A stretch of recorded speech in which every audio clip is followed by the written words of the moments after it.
Wannenan ni Yesu mau ansawam Fomboyan tendere yalonjeza kuti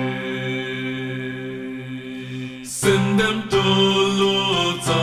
sende zamta ya wakuta kwa inem Sindem tuluta sende zamta ya wakuta kwa inem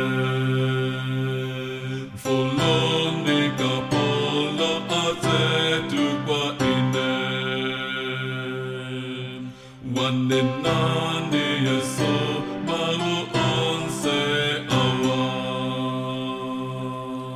Sendem tuluta sende zamta ya wakuta kwa inem Sindem tuluta sende zamta ya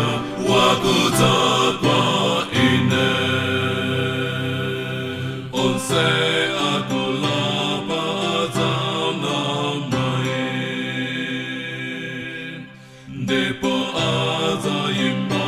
pambazini Yesu Sendem tuluta sende zamta ya wakuta kwa